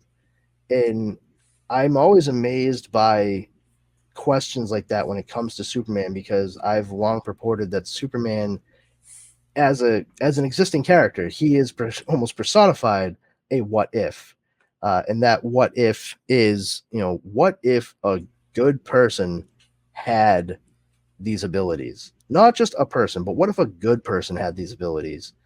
And I think we're, insofar as this world, they're very lucky that Clark Kent was also a good person. As he reminded them too. So yeah. Yeah, well, and, like I said earlier, everything he was doing was altruistic and saved people and helped people. What's the point of trying to stop that other than to simply control that thing? But it's one of my favorite Superman stories. Probably, I mean, partially because you do need to know the character of Superman for sure. But it'd be nice to think that in our world, if something like this were to happen, it would be something akin to this story. This is, I think, an ideal situation. Like 2021, a guy named Clark Kent ends up with Superman's powers. You know what? I want this guy. I want this Clark Kent then, because the alternative is absolutely fucking horrifying. Yeah, that's when you end up with your Homelander, your Omni-Man, or the Plutonian, any of the other analogs, the Miracle Man, Marvel Man, whatever you want to call them, all of those horror stories that have played out. Even to another lesser extent, you end up with the Dr. Manhattan sort of character, where it's like even the best of intentions, seem to pave the road to hell there. So... Yeah, and that's, I think, one of the good things about this story too is it didn't really find him in any sort of moral quandary. There was no hint of this being a Superman who didn't care about this or didn't give a shit about that. It's like no, he cared very much about helping people, like so much to the point that he went out on his own and tried to keep the government from fucking with his life just because of it. And that is one thing too I will say about the story that it's interesting to note is we always think of Superman as operating bright and sunshiny, but Clark in this story did everything at night, which makes the suit seem less, I mentioned, and we had brought it up, like not a lot of garishness with this. Having a lot of his adventures take place at night so he can stay covered and concealed and really strain credulity if people did see him, it plays down those colors when you have just the stark light of the moon being the only thing that really lights him up, and he stays away from like metropolitan areas. You don't get clear views of him. It really kind of drives home this whole like this is a fucking dude in like a store-bought Superman costume, but aside from that, I mean, the fact that it really is just a full-on disguise, and that it's there to fulfill the same function as Clark Kent's glasses in DC Comics. I find all of it very interesting how it was spun around, and there's clearly no shortage of love for these characters from the artist and writer of the story. Now, do you guys think that the film that came out, Spider-Man Into the Spider-Verse, pulled any thoughts or any ideas from this particular story itself? I don't think so. Is there anything that sticks out to you? Well, the fact that he's from a world that doesn't have Spider-Man other than Spider-Man's in the comics, so he's aware of who he is and all that, and he has that sort of advanced knowledge, then he goes off and tries to figure out his powers and all that. It seems like there's a little bit of like an analogous sort of way there. Of course, there's no multiverse where there's like another Superman coming to show him, the way or anything like that. But I do feel like there's those aspects where he was pulling from that literature in the comics, and he kind of had a head start on being able to figure stuff out because of that. I saw a little bit of that. Well, also those comics were based off of the actual Spider-Man from that universe. It was. Oh, that's true, I guess, because he was Yeah, in the one that was the Chris Pine Spider-Man, I guess. Yeah. Yeah, because didn't Spider-Man die in that universe? Yeah, he was killed by the Goblin there and Kingpin. Yeah, and then Miles was eventually, you know. Yeah. Maybe I'm reading too much into it then, but yeah. I don't know. Okay. I just like that. I just like that, you know, he had to become a superhero then to start reading comics to get ideas, which is pretty interesting.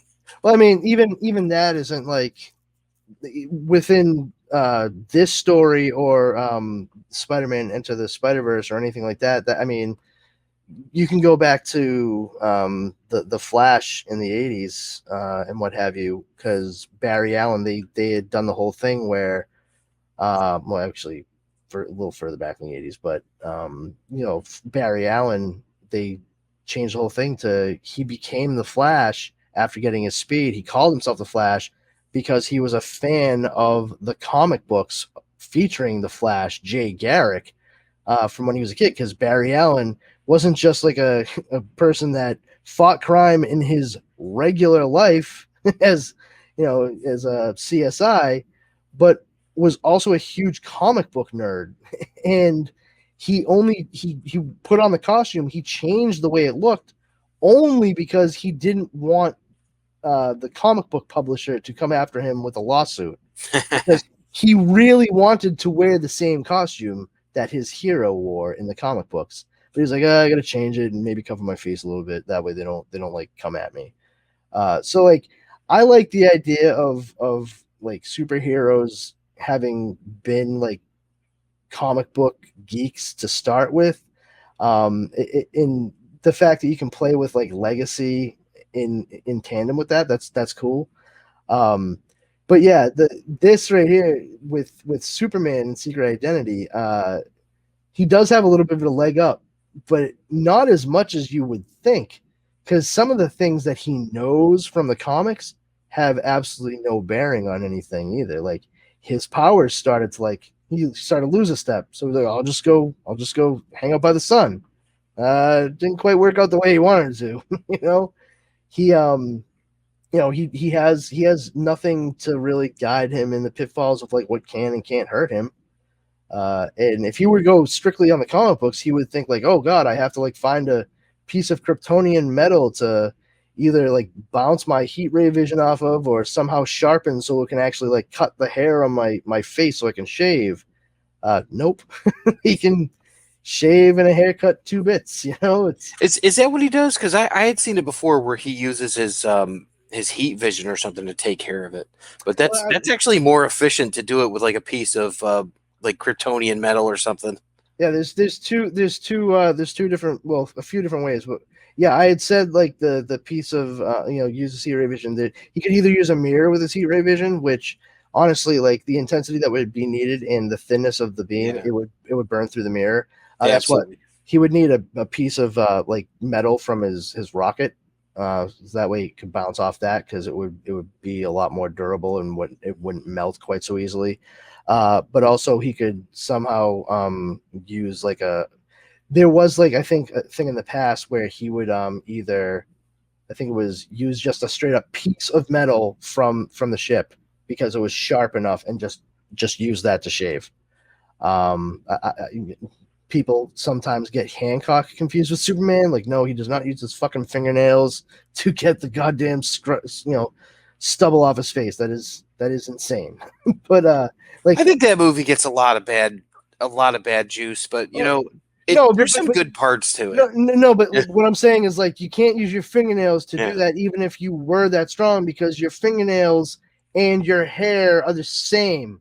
Like, you wouldn't be able to do it with yourself. That's like a diamond cutting a diamond. Yeah. Exactly. Yeah. Like, it doesn't make sense. You'd need an external source. But yeah, like there's different things that he could have looked at and like, oh man, I probably have to do that. It's like, no, you don't.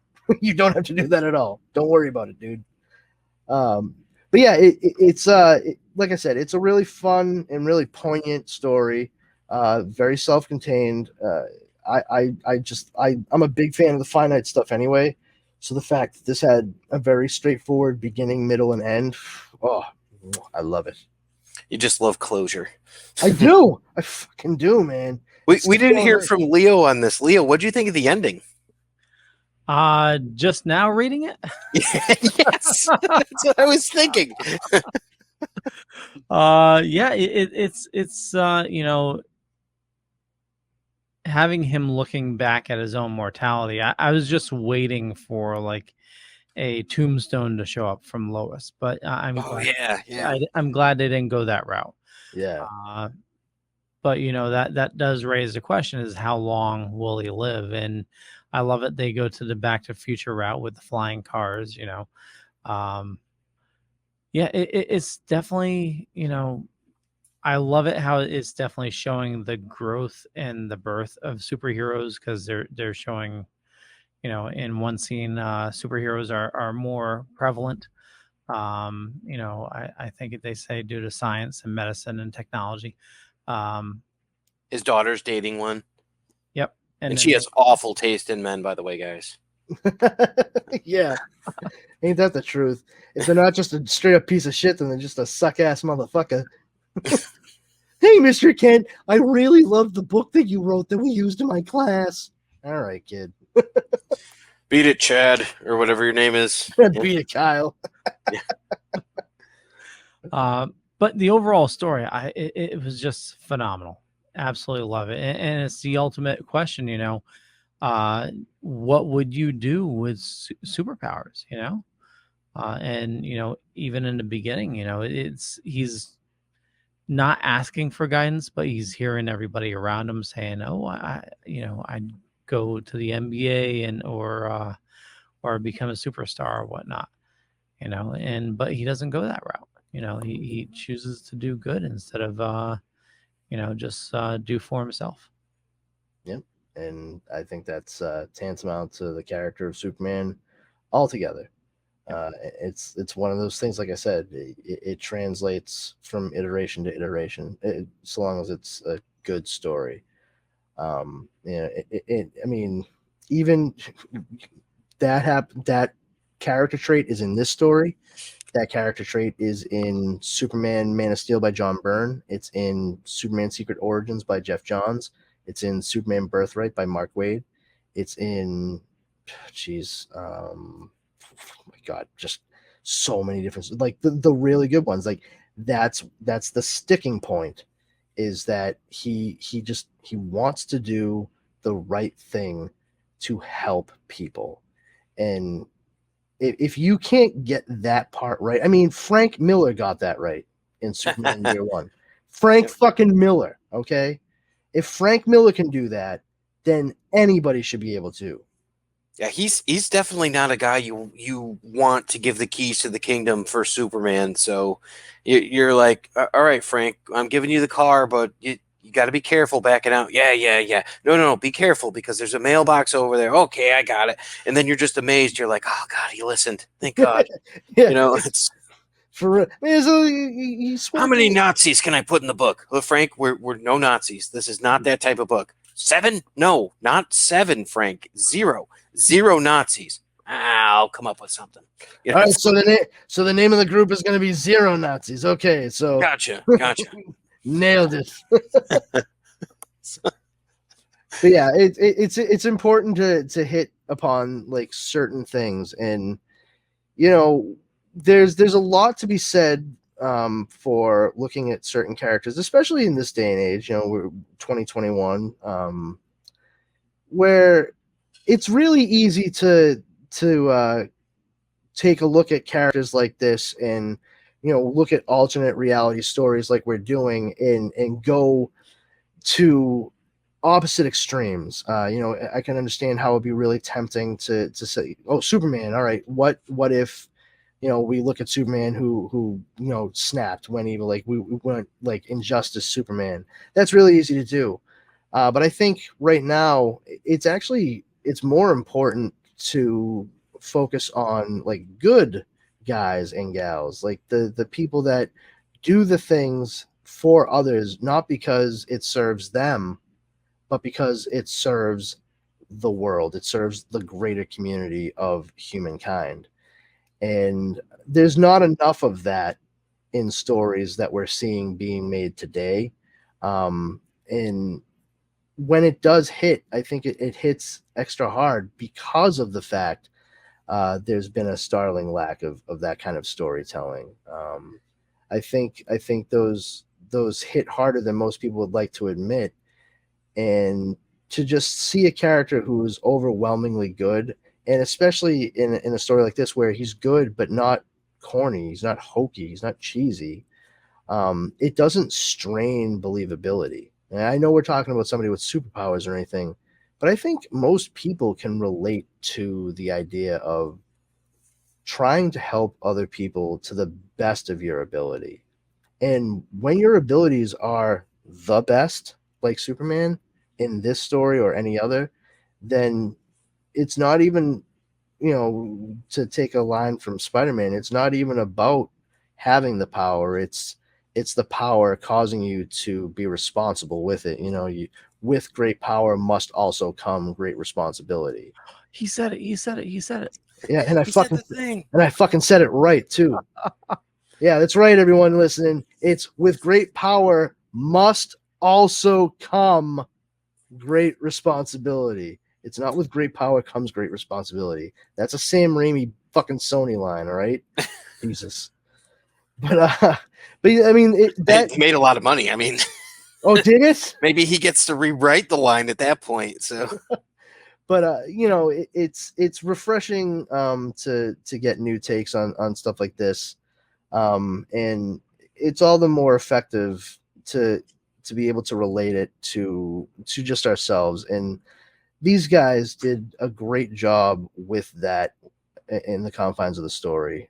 Clark Kent from Pickettsville, Kansas, was I think, very relatable character. I think, especially for us comic book dorks altogether. There's been probably numerous instances throughout our lives where, we've felt like, a little removed, a little on the outside of things. I like to think that's a universal thing. Everyone probably has felt like that at least once, but we've probably dealt with it more than a couple of times.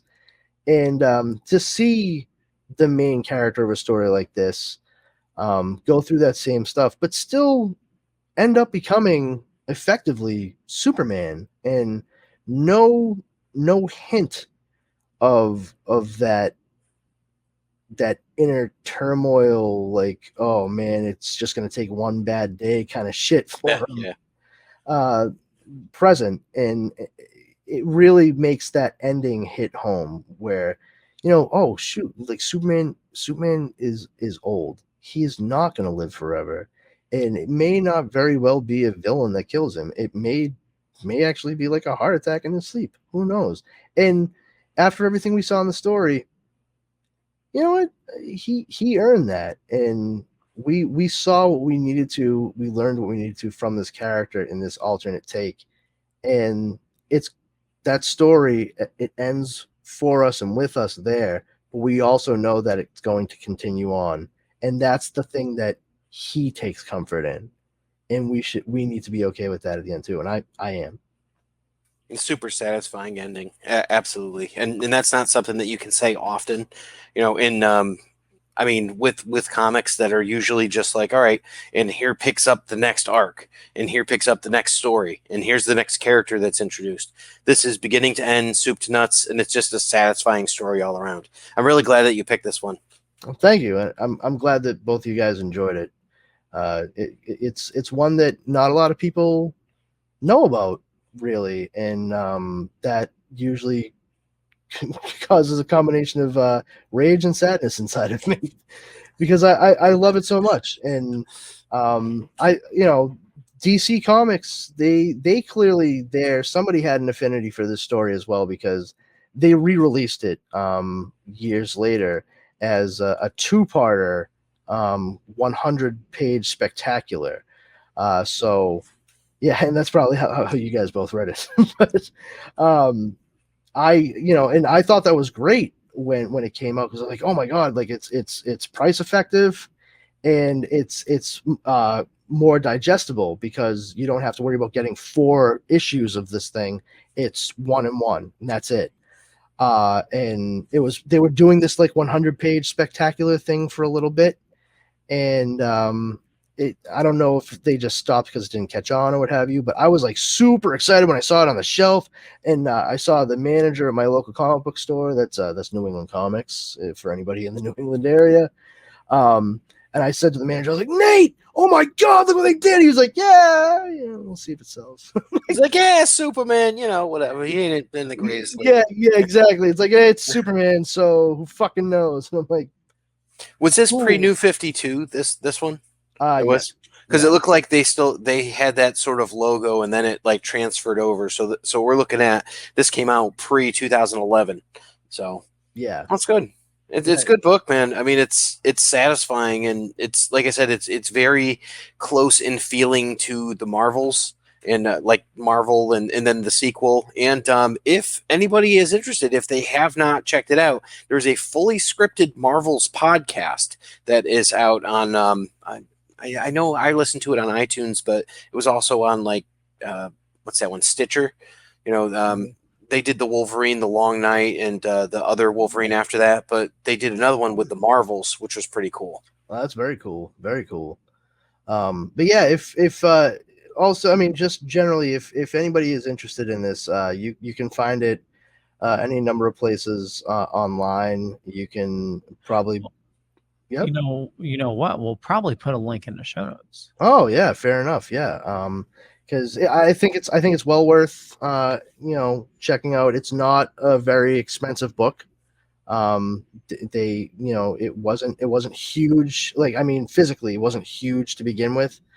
So the fact that they were able to condense it themselves even before they collected it again shows just how cost effective they were trying to make it. So if you buy it, like for example, if you buy it online, like on digitally, like Comixology, it's like $9. For a 4-issue miniseries. But I highly recommend too, especially if you are trying to contrast and compare. If you're not as familiar with Superman, you can check out, and I've made mention of a couple of these things already, but you can check out John Byrne's The Man of Steel from 1986. They collected the first 6 issues from when he revamped Superman after Crisis on Infinite Earths. Even before that, if you just want to get an idea of who Superboy-Prime is, check out DC Comics Presents number 87. That is the first appearance of Superboy-Prime, and you might find a little bit of a parallel between that story and what we just covered. And I also recommend Superman Birthright by Mark Waid. Pretty much anything Mark Waid writes is brilliant anyway. You will definitely be doing yourself a favor by checking that out. Also, Superman Secret Origins by Jeff Johns, and I love that. Yeah, it's really, really good.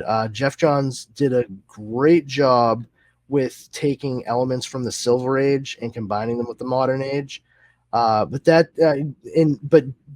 does not mean Birthright should be discounted either, because there's a lot of great ideas from both of those stories. If you can amalgamate a lot of the stuff between the two of them, you would probably have the perfect Superman concept. I would also recommend, just as like a standalone, give you a sense of the character of Superman.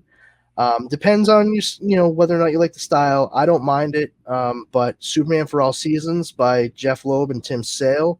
I know that Tim Sale's artwork isn't exactly for everyone, but I think it works for the type of story they're telling here, as opposed to like The Long Halloween, which I also love. I also love that story, and it's a follow-up sequel, Dark Victory.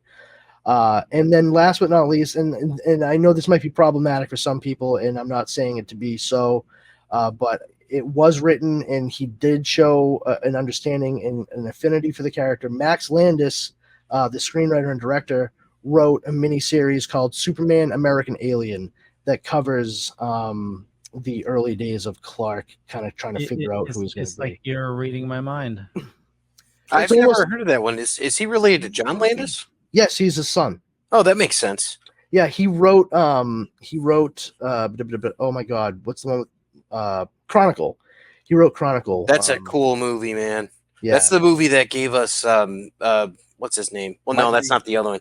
Yeah, Michael B. Jordan. So I was thinking Hardball was actually the one that gave us him, but yeah, that's the one after that. We're kind of like, who is this guy? Yeah, it's he wrote Chronicle. He actually did a very funny video like on YouTube where he actually explains the whole death and return of Superman. Because he was into it as a kid, and he actually gets a bunch of people to like kind of play the parts, but in like fucking cheap ass costumes. Like he has one of the guys from The Whitest Kids You Know dressed up as Green Lantern for like when Coast City and shit goes down in the story. Was he the guy that just passed away? No, it was I want to say it was like Craig or something, or Oh. maybe his last name was Krieger or something. But yeah, it's just a lot of people involved with it. But yeah, Max Landis, he's had some problems with some accusations made, Me Too movement stuff, and that stuff should definitely be taken seriously. And I am not saying like he should be given a pass, nothing like that. I'm just saying Superman stories. Oh, well, I got him backstage, man. Hold Oh on, guys. jeez! Oh no! Max, it's a no. It's a no-go. It's a hard no, Maxwell. Sorry, but aside from those, there's I wouldn't say pick up just like any friggin' book, because a lot of people have a lot of different ideas about what this character is, and the point of this was to show what the core of that character is, like who Superman and Clark Kent are. All the things I just named, they work very well with those same ideas and themes. If you want to as well, you can check out Superman Year One by Frank Miller. As we had mentioned earlier, it was surprising how well Frank Miller did with it. John Romita Jr. does the pencils for it.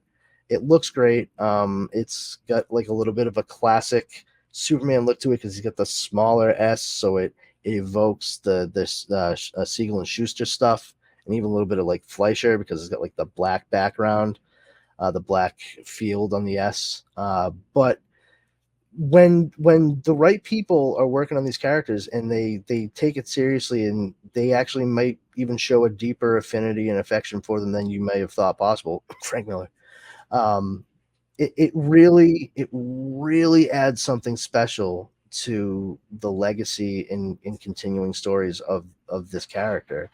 And that's not just for Superman, that's across the board. That's for any long-standing character. When someone does that for Spider-Man or Batman or the Incredible Hulk, when someone takes care and crafts a story, because it's not that they had to tell it because they were forced to, it's they needed to. And for Kurt Busiek, this story was one that he had wanted to tell, that he had needed to tell since he was a teenager. He rolled this around for numerous years, and he actually kept it under his hat that he was trying to make a Superboy-Prime story until right before the story was being made. So it just goes to show you, like, especially if you're young and you might be listening to this, and also if you're young and listening to this, please do not listen to this out loud around your parents. They will fucking murder us. Well, I mean, they may improve their vocabulary. But that's true. Yeah. Hey, Yeah. Mom, you want to hear all the swear words I learned? What's a narrator? But a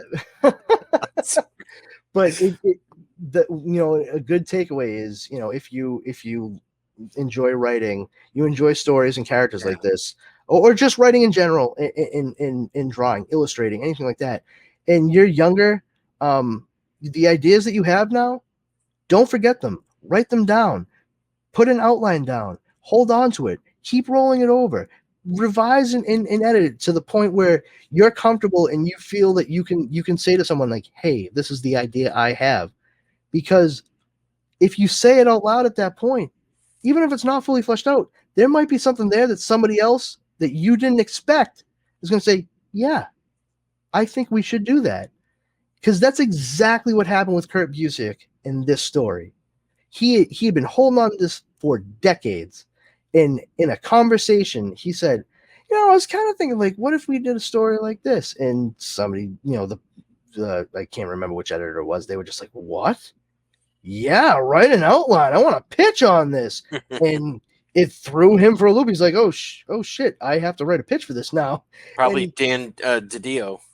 At that time? At that time, I believe so, because he was the man. Yeah. Damn. I believe so. Are you sure it wasn't Levitt still? I'm pretty sure, because this would have been right before everything started with New 52. And I mean, he had been from previous to that, I think Blackest Night, like that sort of era, Brightest Day. And if you look at the cover of this has that same logo as Brightest Day. So it's like that point on, that was all him. No shit. Yeah. Well, blows the mind. Now hold on. I'm looking it up. Okay, so this came out from January to April in 2004. It's quite possible, because you think about what else was happening at that age or at that time. You're looking at Batman Hush, which was maybe just right before this in 2003, 2004-ish. Oh. So, or maybe 2002, but it's still like right in that area. And they had started like drawing the line at $2.99 and all that. So welcome to the history of the DC Comics publishing universe, guys. So, but this is when we get into all of that stuff. He was promoted later that year. Oh, okay. October 2004. So you were right on the year. So close. All right. But at that point in time, it was probably still Levitt's. But I don't doubt that DiDio actually had, an affection for Elseworld type stories, because I do think that's. Honest to God, I'm like, we're gonna wrap it up here in a minute, but I just want to say, DC put the kibosh on a huge thing that was gonna happen. They would call it like 5G, and then it became Generations, and then they said, and we'll just make it like a kind of one-off thing, and became like Future State and all that shit. But it was supposed to all be about like legacy and moving forward. I had been tweeting and messaging DC Comics for years, saying the same thing every time. Hey, what would be a great idea if you started a line, not just a story, but like you guys could do a whole separate like universe that actually covers the legacy of these characters, as if Superman debuted in 1938 and Batman debuted in 1939, and it all progressed naturally. You could just have it based in the same exact world that John Byrne set up in his Elseworlds, Generations. And I never received a fucking response. Not a single like, not a retweet, not a oh well we'll see. Well, great idea, Brandon. Nothing. No tweets back, no emails, nothing. And then they announced 5G, and I was like, what the fuck is this 5G thing? And they're like, oh, it's gonna be all about the legacy and how they continue on, and like we're actually gonna have characters age and blah blah blah. I was like, you motherfuckers, every last one of you. I'm gonna, God damn, did they move DC to they went to the West Coast? Great. Dara, my wife Dara, I have to do it. I fucking knew it. I'm gonna have to fucking fly the plane and burn DC Comics to the fucking ground. Like, I was so. It's okay. Like, they'll just rebirth again. Yeah. It'll be another reboot. But then apparently they didn't like what DiDio was trying to get everybody to do, which sucks, because like a lot of the artists and writers throughout that, they all seemed fairly excited. Like, they were talking up a lot about what they were doing, and I saw some of the design work they were onto, and it was interesting to say the least bit. But man, like, it just goes to show you the power of these alternate stories. We'll be seeing more and more as we go on both sides of this, from DC and Marvel, how these stories that have been around for a long time, where it was seemingly far-fetched at certain points when they came out, maybe not quite so much now, and they may actually be the same story fodder that's informed some of the bigger storylines that we've seen in the past 20 years or so. So we'll be touching upon that as we move forward. So keep your eyes and ears open, kids. Cool. Can't wait to see what you guys do next. Indeed. Me neither. But that being said, thank you everyone for joining us while we dissected and discussed Superman's Secret Identity from DC Comics, written by Kurt Busiek and illustrated by Stuart Immonen. It was a lot of fun for us. I'm glad that Justin and Leo, you guys enjoyed it. You clearly saw why I suggested it. And I hope all of you out there understand why we decided to talk about this tonight as well. And if you have any questions, we're here. you can go right ahead and comment on just about anything. You can, I don't know. I guess you could find us in the future at comicsparadox@gmail.com. Yeah, I was gonna say comicsparadox@gmail.com. Or you could also hit me up at what is it? Powers Combined FB@gmail.com. Yeah, there you go. Yeah, you can do that too. In an alternate world, we've already set it up. Yes. I actually do have that set up. So okay, good. Yeah, Powers Combined FB at gmail.com. But yeah, and also any suggestions for stories, that's fine by me too. That'd be great. There's lots of stuff out there, and we're three fucking nerds that know a lot about a lot, but we don't know everything. So if you know of anything that might fit right into this, shout it on out. We would love it.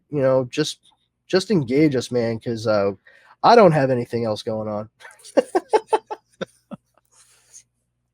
But no, like I said, thank you everyone for checking us out, and we really look forward to coming back in a couple weeks. We'll be covering a what if. I'm not going to say what it is now. I don't want to spoil the surprise. But it's not going to be as lengthy as this, so don't worry. You don't have to set aside a 12th of a day to check it out. But I think it will be a lot of fun. It's not going to be very weighty, and it's going to be something that we really haven't seen much of in a lot of other comics. So just strap in and ride the G's. So yep, this has been Comics Paradox. Justin, do you have anything that you would like to say before we sign out? Just I think we were talking about where you can find this book, and I think you can find it on Comixology to actually purchase it online. And I would always recommend to pay for your purchases. That's what I would say for comics.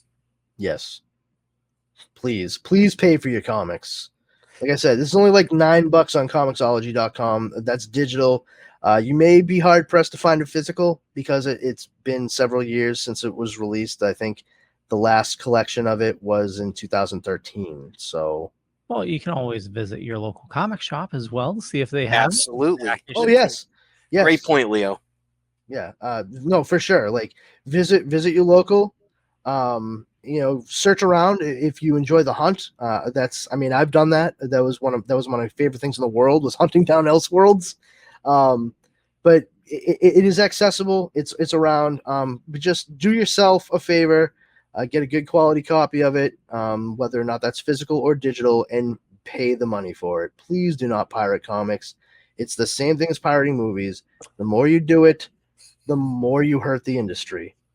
And if you like comics and you want them to stick around and not cost, $15 an issue, you pay the money that they charge now. It's that simple. And Leo Pond. Yeah. You got anything you want to say? Yeah, just follow these awesome dudes. There's links in the show notes up above or down below, depending on where you're watching or listening to us. And for me, just Google Leo Pond. But I run a little thing called the Dorkening Podcast Network, which almost 40 shows on the network. So a lot of awesome people doing a lot of awesome stuff. So go check them out and subscribe to some podcasts. Listen up, watch. A lot of our shows are doing video as well on Facebook and the YouTubes. And that's about it. Outstanding. All right. Well, everyone, have a great night, and we will see you in a couple weeks. Okay. Bye. Bye now.